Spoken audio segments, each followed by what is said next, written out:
Welcome to Viji stitching. இந்த வீடியோவில் 36 inch பாடி measurement உள்ளவங்களுக்கு எப்படி ஒரு டாப் கட் பண்ணலாம் அப்படின்ட்டு பார்க்கலாம். அதுக்கு லைனிங் கிளாத்தும் மெயின் கிளாத்தையும் எடுத்துருக்கிறேன். ஃபஸ்ட்டு லைனிங் கிளாத்தை கட் பண்ணிவிட்டு அதுக்கப்புறமா மெயின் கிளாத்தில் கட் பண்ணிக்கலாம். லைனிங் கிளாத்து 2.5 மீட்டரில் எடுத்துருக்கிறேன். இப்போ இந்த லைனிங் கிளாத்தை லென்த்தில் ஒரு வாட்டியும் வித்தில் ஒரு வாட்டி ஃபோல்டு பண்ணி இந்த மாதிரி போட்டுக்கணும். நம்ம பக்கம் 2 ஃபோல்டு வர மாதிரி போட்டுக்கணும். அப்போ தான் ஃப்ரண்ட் அண்ட் பேக் வந்து கட் பண்ண ஈஸியாக இருக்கும். இப்போ டாப்போட ஃபுல் லென்த்து மார்க் பண்ணிக்கலாம். டாப்போட ஃபுல் லென்த்து 43 இன்ச்சு.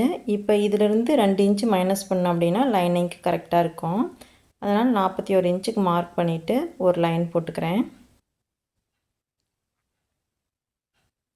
இந்த மாதிரி போட்டதுக்கப்புறம் ஷோல்ட்ரு மார்க் பண்ணிக்கணும். இப்போ ஷோல்டர்கிட்ட 1/2 இன்ச் அளவுக்கு ஒரு மார்க் பண்ணிவிட்டு லைன் போட்டுக்கிறேன். இது ஸ்டிச்சிங்க்கான அளவு. இப்போ ஷோல்ட்ரு மார்க் பண்ணிக்கலாம். இவங்களோட ஃபுல் ஷோல்டர் 15 இன்ச்சு. அதில் பாதி அளவு எடுத்துக்கிட்டோம் அப்படின்னா 7.5 இன்ச்சு. இதை ஃபோல்டிங்கில் வச்சு மார்க் பண்ணிக்கணும். இந்த மாதிரி மார்க் பண்ணிவிட்டு ஷோல்டர்கிட்ட சின்னதாக, அதாவது ஒரு 1/2 இன்ச் அளவுக்கு ஸ்லோப் எடுத்துக்கணும். எடுத்துகிட்டு அதிலிருந்து கீழே ஆம்ஹோல் லென்த்து மார்க் பண்ணிக்கலாம். 7 இன்ச்சு மார்க் பண்ணிக்கிறேன். இப்போ அளவுகள் கரெக்டாக இருக்குது அப்படின்னு செக் பண்ணி பார்த்துக்கணும். மேலேருந்து கீழே ஆம்ஹோல் லென்த்துக்கு ஒரு லைன் போட்டுக்கலாம். போட்டு உள்பக்கமாக ஒரு 1/2 இன்ச்சு தள்ளி லைன் போட்டோம் அப்படின்னா ஆம்ஹோல்கிட்ட சுருக்கு வராமல் நீட்டாக இருக்கும். இந்த மாதிரி எல் ஷேப்பில் லைன் போட்டுக்கணும். அதுக்கப்புறம் செஸ்ட் ரவுண்டு மார்க் பண்ணிக்கலாம். Chest round 36 inch. இதை 4ஆல் டிவைட் பண்ணிவிட்டு அது கூட 1 இன்ச்சு சேர்த்தோம் அப்படின்னா 10 இன்ச்சு கிடைக்குது. அதை ஃபோல்டிங்கில் வச்சு மார்க் பண்ணிக்கணும். அடுத்தது ஆம்ஹோல் லூஸ் 8.25 இன்ச்சு. ஸ்லோப்பில் வச்சு 8.25 இன்ச்சு இருக்குது அப்படின்னு செக் பண்ணி பார்த்துட்டு அதுக்கப்புறமா நம்ம டாட்டாக வரைஞ்சிக்கலாம். வரைஞ்சிட்டு அதுக்கப்புறமா நம்ம கரெக்டாக இருக்கா அப்படின்னு மெஷர் பண்ணி பார்த்துக்கணும். 8.25 இன்ச்சு வருது. இப்போ வந்து நல்லா வந்து மார்க் பண்ணிக்கலாம். ஃபஸ்ட்டு மார்க் பண்ணுறதுக்கு முன்னாடி நம்ம டேப்பில் வந்து செக் பண்ணி பார்த்துட்டு அதுக்கப்புறம் மார்க் பண்ணிட்டோம் அப்படின்னா நம்மளுக்கு ஈஸியாக இருக்கும். 8.25 இன்ச்சு கரெக்டாக இருக்குது. இது வந்து பாடி மெஷர்மெண்ட்டில் அளவு எடுத்ததுனால நான் இப்படி மார்க் பண்ணுறேன். எக்ஸ்ட்ரா தையலுக்கு 1.5 இன்ச் அளவுக்கு மார்க் பண்ணிக்கிறேன். இப்போ ஷோல்டர்லேருந்து 14 இன்ச்சுக்கு ஒரு மார்க் பண்ணிக்கலாம். இது வேஸ்ட் ரவுண்டு. இந்த இடத்துல நம்ம வந்து வேஸ்ட் ரவுண்டு மார்க் பண்ணோம். அதுக்கு கீழே நம்ம ஸ்லிட்டுக்கான ஓப்பன் மார்க் பண்ணுவோம். அந்த இடத்துல வந்து 20 இன்ச்சில் மார்க் பண்ணிக்கிறேன். இப்போ இந்த அளவுகள் வச்சுட்டு தான் நம்ம வந்து மார்க் பண்ணோம். அப்போ தான் நம்மளுக்கு வந்து டாப்க்கான ஷேப் வந்து கரெக்டாக கிடைக்கும். இப்போ நம்ம மேலேருந்து கீழே 14 இன்ச்சு மார்க் பண்ணியிருந்தோம் வேஸ்ட் ரவுண்டு. இப்போ இவங்களோட வேஸ்ட் ரவுண்டு 31 இன்ச்சு. இதை 4ஆல் டிவைட் பண்ணிவிட்டு அது கூட நான் 1/2 இன்ச் அளவுக்கு மட்டும் சேர்த்துக்கிறேன். உங்களுக்கு வந்து ஃபிட்டிங் கரெக்டாக வேணும் அப்படின்னா 1/2 இன்ச்சு சேர்த்துக்குங்க. கொஞ்சம் லூஸாக வேணும் அப்படின்னா 1 இன்ச் அளவுக்கு சேர்த்துக்குங்க. நான் 1/2 இன்ச்சு மட்டும் சேர்த்துக்கிறேன். சேர்த்துட்டேன் அப்படின்னா 8.25 இன்ச்சு எக்ஸ்ட்ரா பிடிச்சி தைக்கிறதுக்கு 1.5 இன்ச்சு மார்க் பண்ணிக்கிறேன். அடுத்தது சீட் ரவுண்டு மார்க் பண்ணிக்கலாம். இவங்களோட சீட் ரவுண்டு 40 இன்ச்சு. அதை 4ஆல் டிவைட் பண்ணிட்டோம் அப்படின்னா 10 இன்ச்சு. அது கூட ஒரு 1/2 இன்ச்சு மட்டும் சேர்த்து 10.5 இன்ச்சாக மார்க் பண்ணிக்கிறேன். இது எக்ஸ்ட்ரா பிடிச்சி தைக்கிறதுக்கு, அதாவது ஃபோல்டிங் பண்ணுறதுக்கு 1 இன்ச்சுக்கு மார்க் பண்ணுறேன். இப்போது டவர் மார்க் பண்ணிக்கலாம். சீட் ரவுண்ட்லேருந்து நம்ம 1 இன்ச் அளவுக்கு எக்ஸ்ட்ரா சேர்த்துக்கணும். Seat round 10.5 inch. கீழே நம்ம 11.5 இன்ச்சாக மார்க் பண்ணிவிட்டு சைடில் வந்து ஸ்லிட்டு தைக்கிறதுக்கு 1 இன்ச் அளவுக்கு நம்ம சேர்த்துக்கலாம். இந்த மார்க்கிங்க்கு ஒரு லைன் போட்டுக்கலாம். ஸ்கேல் வச்சு இந்த மாதிரி லைன் போட்டோம் அப்படின்னா கட் பண்ணுறதுக்கு ஈஸியாக இருக்கும். அதுக்கப்புறம் மேலே வந்து கர்வ் ஸ்கேல் வச்சு இந்த மாதிரி ஷேப்பாக வந்து வரைஞ்சிக்கணும். இப்போ இது வந்து ஸ்கேல் வச்சும் நம்ம வந்து வரைஞ்சிக்கலாம். கையிலையும் ஃப்ரீ ஹேண்டாகவும் வரைஞ்சிக்கலாம். அது நம்மளோட இஷ்டம் தான். இந்த மாதிரி வரைஞ்சிட்டோம் அப்படின்னா நம்மளுக்கு வந்து ஸ்டிச்சிங் பண்ணுறதுக்கு ஈஸியாக இருக்கும். அந்த லைன் மேலே நம்ம வந்து ஸ்டிச் பண்ணிக்கலாம். அதனால தான் இந்த மாதிரி கர்வாக வந்து நம்ம வரைஞ்சிக்கிறது. இப்போ பேக் டாட் மார்க் பண்ணிக்கலாம். நம்ம வேஸ்ட் ரவுண்ட் என்ன அளவு எடுத்தோமோ அதில் பாதி அளவு நம்ம எடுத்துக்கணும். எடுத்துகிட்டு ஆம்ஹோல் கீழே ஒரு 1.5 இன்ச் டு 2 இன்ச்சு கீழே இறக்கி ஒரு மார்க் பண்ணிக்கணும். அதே மாதிரி ஓப்பனுக்கு ஒரு 1.5 இன்ச் டு 2 இன்ச்சு மேலே வச்சு மார்க் பண்ணிக்கணும். இப்போ இதுக்கு வந்து ஒரு லைன் போட்டுக்கலாம். அவ்வளோதாங்க, பேக் டாட் வந்து நம்ம மார்க் பண்ணிட்டோம். இந்த அளவில் வந்து நம்ம டாட் பிடிச்சோம் அப்படின்னாவே அளவுகள் கரெக்டாக இருக்கும். இப்போ ஆம்ஹோலுக்கு கர்வ் எடுத்துக்கலாம். ஆம்ஹோலுக்கு 1/2 இன்ச் அளவுக்கு உள்ளே தள்ளி ஒரு கர்வ் வரைஞ்சிக்கிறேன். இப்போ இந்த அளவுக்கு வரைஞ்சோம் அப்படின்னாவே போதும். இப்போது மெஷர்மெண்ட்டெல்லாம் மார்க் பண்ணி முடிச்சிட்டோம். இதை கட் பண்ணி எடுத்துக்கலாம்.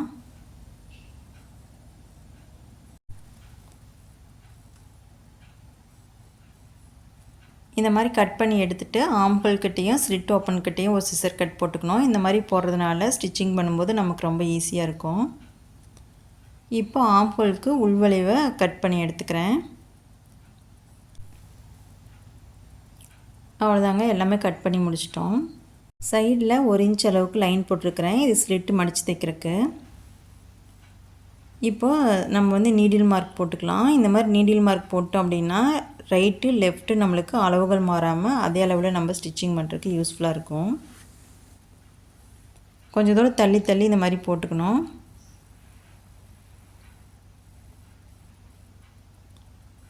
இப்போ நம்ம மெயின் கிளாத் வச்சு கட் பண்ணிக்கலாம்.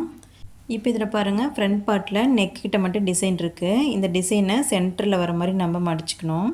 இந்த மாதிரி ரெண்டாக மடிச்சுட்டு லைனிங் வந்து அது மேலே வச்சு கட் பண்ணி எடுத்துக்கலாம்.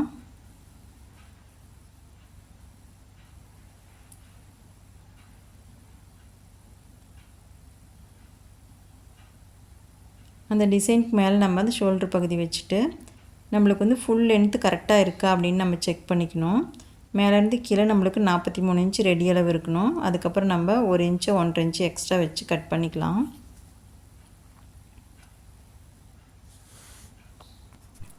கட் பண்ணும்போது லைனிங்கை விட மெயின் கிளாத்து 6 இன்ச்சு எக்ஸ்ட்ரா வச்சு கட் பண்ணிக்கணும்.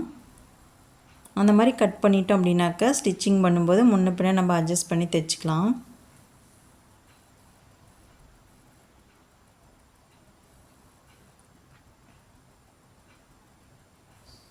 இப்போ நம்ம பேக் பார்ட் வந்து கட் பண்ணிக்கலாம். பேக் பார்ட்டை கட் பண்ணும்போது ஸ்லீவுக்கான கிளாத்தை விட்டுட்டு அதுக்கப்புறம் தான் கட் பண்ணணும்.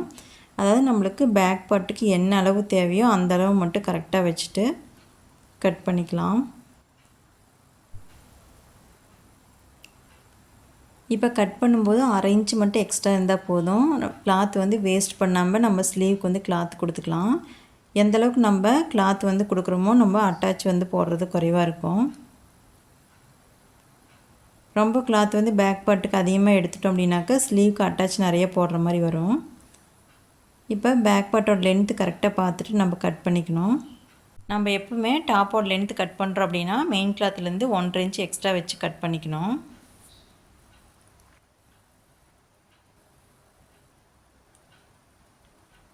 அவ்வளோதாங்க, கட் பண்ணி முடிச்சிட்டோம்.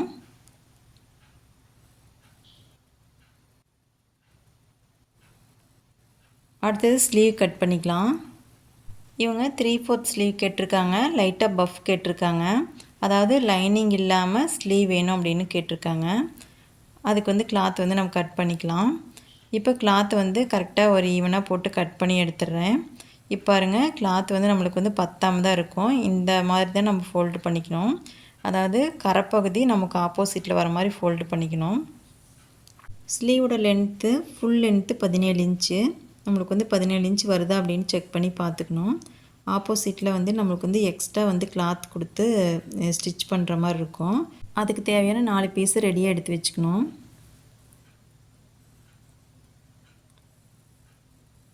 இப்போ இது பாருங்கள், நம்ம வந்து ஈவனாக மடித்து போட்டுக்கணும் கரெக்டாக. இந்த மாதிரி போட்டோம் அப்படின்னா அன்ஈவனாக இருக்கிற கிளாத்தில் நல்லா தெரியும். அதை கட் பண்ணி எடுத்துக்கலாம். இந்த மாதிரி எடுத்து வச்சிட்டோம் அப்படின்னா அட்டாச் பண்ணுறதுக்கு ஈஸியாக இருக்கும். இப்போ அட்டாச் பண்ணிவிட்டேன். எக்ஸ்ட்ரா இருக்கிற கிளாத் வந்து அதாவது அன்ஈவனாக இருக்கிற கிளாத்துக்கு ஒரு 1/2 இன்ச்சுக்கு லைன் போட்டு மடித்து தைக்கிறதுக்கு 1 இன்ச்சு லைன் போட்டுக்கிறேன். இப்போ ஸ்லீவோட ஃபுல் லென்த்து 17 இன்ச்சுக்கு மார்க் பண்ணிக்கலாம். இது மாதிரி மார்க் பண்ணிவிட்டு இவங்க வந்து லைட் பஃப் கேட்டிருக்காங்க. அதனால் 2 to 2.5 இன்ச்சு மார்க் பண்ணிக்கலாம். அடுத்து அடுக்கி அளவு மார்க் பண்ணிக்கலாம். அடுக்கி அளவு இவங்களுக்கு 3.5 இன்ச் வைக்கிறேன். இந்த மாதிரி அளவு வச்சாவே இவங்களுக்கு கரெக்டாக இருக்கும். இப்போ இந்த ஃபோல்டிங்லேருந்து 1.5 இன்ச்சு மார்க் பண்ணிவிட்டு அங்கேருந்து 8.25 இன்ச்சுக்கு ஆம்ஹோல் லூஸ் மார்க் பண்ணிக்கலாம். பிடிச்சி தைக்கிறதுக்கு 1.5 இன்ச்சுக்கு மார்க் பண்ணிக்கலாம். அடுத்து ஸ்லீவ் லூஸ் மார்க் பண்ணிக்கலாம். ஸ்லீவ் லூஸு 5.5 இன்ச்சு, ஃபோல்டிங்கில் வச்சு 5.5 இன்ச்சு மார்க் பண்ணிக்கலாம். பிடிச்சி தைக்கிறதுக்கு 1.5 இன்ச்சு மார்க் பண்ணிவிட்டு ஒரு லைன் போட்டுக்கலாம்.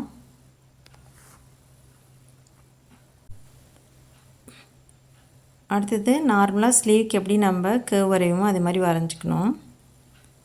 இந்த மாதிரி வரைஞ்சிட்டு ஃபோல்டிங்கிலேருந்து ரெடி அளவில் மிட் பாயிண்ட் எடுத்துக்கணும். இது மாதிரி மிட் பாயிண்ட் எடுத்துகிட்டு அந்த 2 இன்ச் அளவுக்கு நம்ம வந்து பஃப் ஸ்லீவுக்கு மார்க் பண்ணியிருந்தோம். அந்த மார்க்கிங்கை அந்த சென்டர் பகுதியில் கொண்டு வந்து ஜாயின் பண்ணிக்கணும். அவ்வளோதாங்க பஃபோட மார்க்கிங்கு. இப்போ இதை கட் பண்ணி எடுத்துக்கலாம். பஃப் அதிகமாக வேணும் அப்படின்னா 2 இன்ச்சுக்கு பதிலாக 3 4 இன்ச் கூட மார்க் பண்ணிக்கலாம்.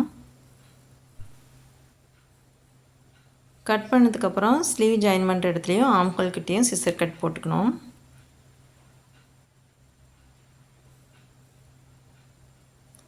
அவ்வளோதாங்க, ஸ்லீவ் கட் பண்ணி முடிச்சிட்டோம். நம்ம எப்போவுமே பஃப் ஸ்லீவ் கட் பண்ணுறோம் அப்படின்னா நார்மலான அளவுள்ள ஸ்லீவ் வந்து மார்க் பண்ணிவிட்டு அதுக்கப்புறமா நம்ம எந்த அளவுக்கு நம்மளுக்கு வந்து பஃப் வேணுமோ அந்த அளவுக்கு மார்க் பண்ணி எடுத்துக்கணும். இதில் ஷோல்டருக்கு ஸ்லோப் கட் பண்ண மறந்துட்டேன், அதை இப்போ கட் பண்ணி எடுத்துக்கிறேன். இந்த கட்டிங் வீடியோ உங்களுக்கு புரிஞ்சிருக்கும் அப்படின்னு நினைக்கிறேன். இந்த வீடியோ உங்களுக்கு பிடிச்சிருந்தா நீங்களே இதே மாதிரி கட் பண்ணி பாருங்கள்.